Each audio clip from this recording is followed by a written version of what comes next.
ರುಚಿ ರುಚಿಯಾದ ಗೀ ರೈಸ್ ಮತ್ತು ಅದಕ್ಕೆ ಸೂಟ್ ಆಗುವಂತಹ ಒಂದು ಒಳ್ಳೆ ಚಿಕನ್ ಗ್ರೇವಿ ಕೂಡ ರೆಡಿಯಾಗಿದೆ.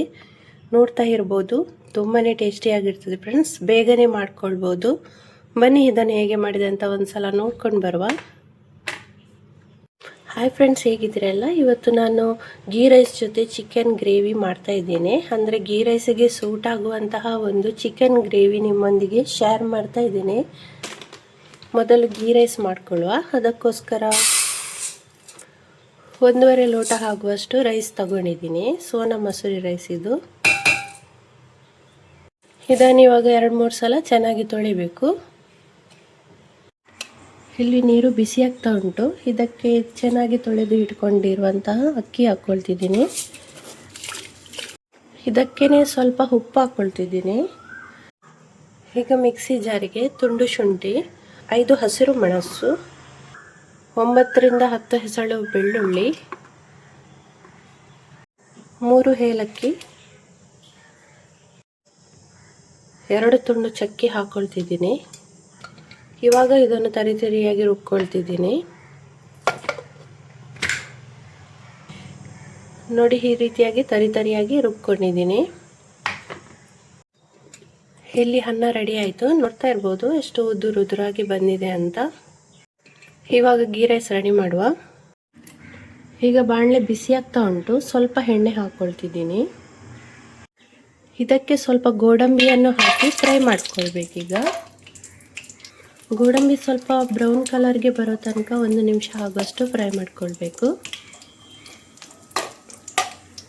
ಗೋಡಂಬಿ ಎಲ್ಲ ಫ್ರೈ ಆಗಿದೆ. ಇಷ್ಟು ಬ್ರೌನ್ ಕಲರ್ಗೆ ಬಂದರೆ ಸಾಕು. ಇದನ್ನು ಒಂದು ಪ್ಲೇಟಿಗೆ ತೆಗೆದಿಟ್ಕೊಳ್ತಿದ್ದೀನಿ. ಇವಾಗ ಇದಕ್ಕೇನೆ ಒಂದು ದೊಡ್ಡ ಈರುಳ್ಳಿಯನ್ನು ಕಟ್ ಮಾಡಿ ಹಾಕೊಂಡಿದ್ದೀನಿ. ಹೀಗೆ ಉದ್ದುದ್ದಾಗಿ ಕಟ್ ಮಾಡ್ಕೊಳ್ಳಿ.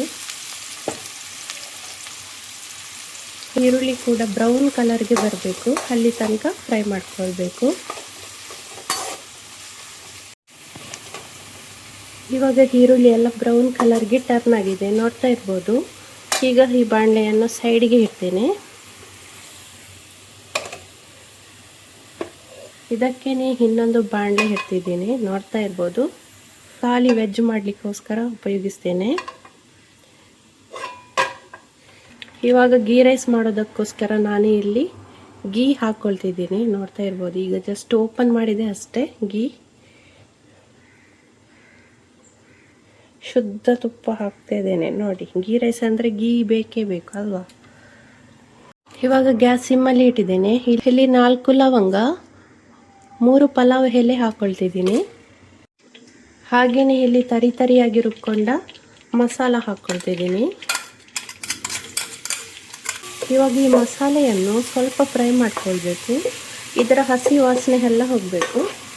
ಹಾಗೆ 1 ನಿಮಿಷ ಫ್ರೈ ಮಾಡ್ಕೊಳ್ಬೇಕಾಗ್ತದೆ. ಈಗ ಮಸಾಲ ಎಲ್ಲ ಫ್ರೈ ಆಗಿದೆ.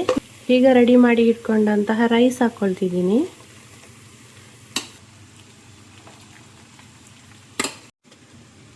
ಇವಾಗ ರೈಸ್ ಎಲ್ಲ ಮಸಾಲದೊಂದಿಗೆ ಚೆನ್ನಾಗಿ ಮಿಕ್ಸ್ ಆಯಿತು, ನೋಡ್ತಾ ಇರ್ಬೋದು.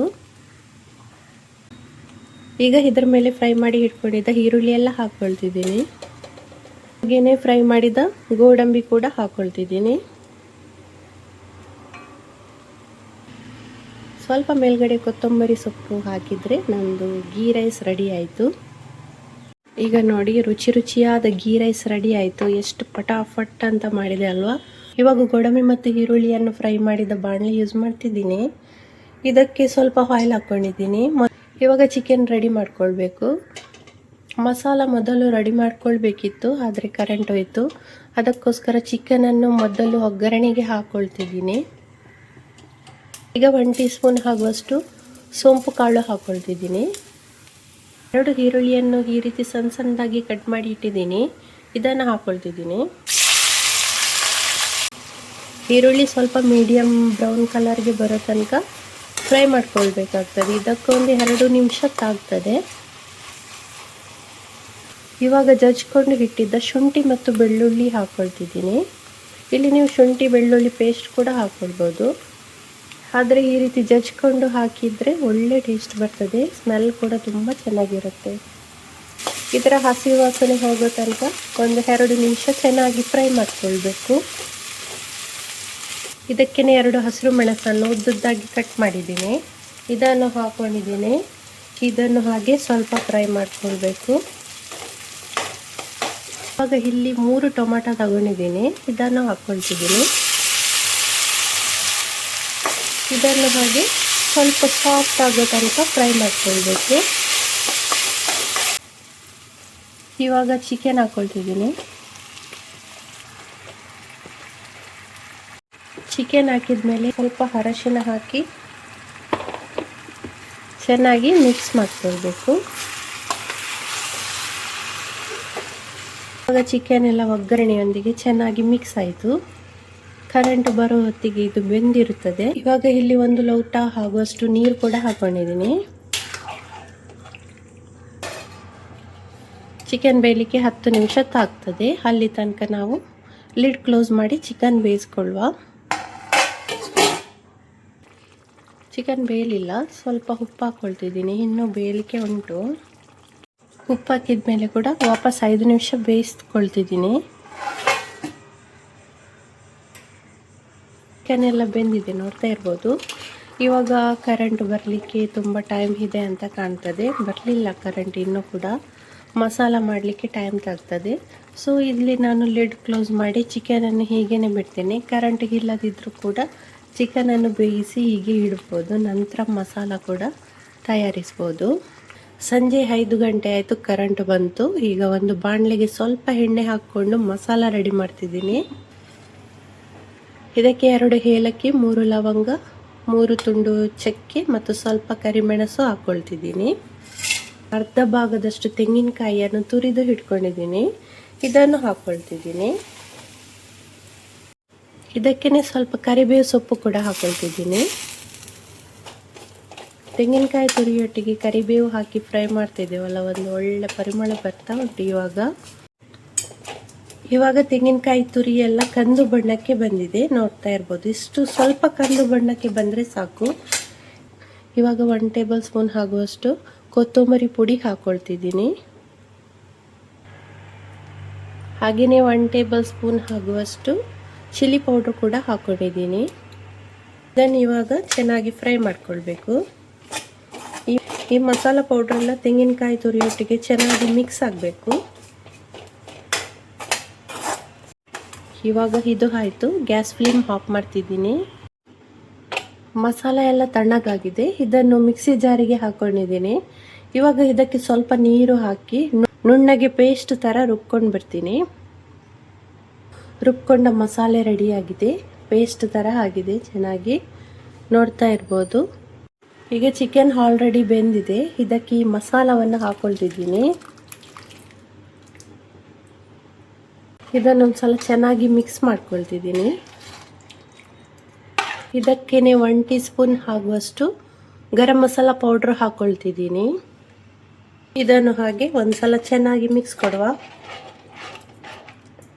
ಮಸಾಲೆ ಎಲ್ಲ ಚಿಕನೊಂದಿಗೆ ಚೆನ್ನಾಗಿ ಮಿಕ್ಸ್ ಆಗಬೇಕು.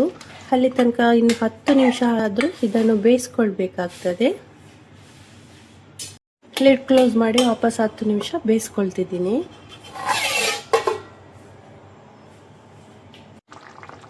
ಇವಾಗ ಗೀ ರೈಸಿಗೆ ಸೂಟ್ ಆಗುವಂತಹ ಚಿಕನ್ ಗ್ರೇವಿ ರೆಡಿಯಾಗಿದೆ, ನೋಡ್ತಾ ಇರ್ಬೋದು. ತುಂಬ ಸಿಂಪಲ್ ಗ್ರೇವಿ ಇದು, ಏನು ಜಾಸ್ತಿ ಏನು ಮಸಾಲೆ ಎಲ್ಲ ಹಾಕಲಿಕ್ಕಿಲ್ಲ, ಫಟಾಫಟ್ ಅಂತ ಆಗ್ತದೆ. ಒಂದು ಸಲ ನೀವು ಕೂಡ ನಿಮ್ಮ ಮನೆಯಲ್ಲಿ ಇದನ್ನು ಟ್ರೈ ಮಾಡಿ ನೋಡಿ. ಈಗಡೆ ಸ್ವಲ್ಪ ಕೊತ್ತಂಬರಿ ಸೊಪ್ಪು ಹಾಕ್ಕೊಳ್ತಿದ್ದೀನಿ. ಚಿಕನ್ ಎಲ್ಲ ಆಲ್ರೆಡಿ ಬೆಂದಿದ್ದರಿಂದ ಬೇಗನೆ ಗ್ರೇವಿ ಎಲ್ಲ ರೆಡಿ ಆಯಿತು, ನೋಡ್ತಾ ಇರ್ಬೋದು.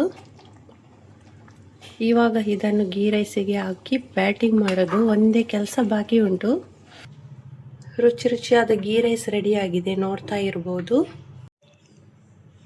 ಈ ಗೀ ರೈಸಿಗೆ ಸೂಟ್ ಆಗುವಂತಹ ಒಂದು ಒಳ್ಳೆ ಚಿಕನ್ ಗ್ರೇವಿ ಕೂಡ ರೆಡಿಯಾಗಿದೆ. ತುಂಬನೇ ಬೇಗನೆ ಇದನ್ನು ರೆಡಿ ಮಾಡ್ಬೋದು, ತುಂಬನೇ ಟೇಸ್ಟಿಯಾಗಿರ್ತದೆ. ಗೀ ರೈಸಿಗಂತೂ ಇದು ಪರ್ಫೆಕ್ಟ್ ಆಗಿದೆ ಈ ಗ್ರೇವಿ. ಈ ನನ್ನ ಗೀ ರೈಸ್ ರೆಸಿಪಿ ನಿಮಗೆ ಇಷ್ಟವಾದಲ್ಲಿ ಲೈಕ್ ಶೇರ್ ಮಾಡೋದನ್ನು ಖಂಡಿತ ಮರಿಬೇಡಿ. ಮತ್ತು ನನ್ನ ಚಾನಲ್ಗೆ ಸಬ್ಸ್ಕ್ರೈಬ್ ಕೂಡ ಆಗಿ ಮುಂದಿನ ಹೊಸ ರೆಸಿಪಿಯೊಂದಿಗೆ ಭೇಟಿಯಾಗೋಣ. ಅಲ್ಲಿ ತನಕ ಬಾಯ್.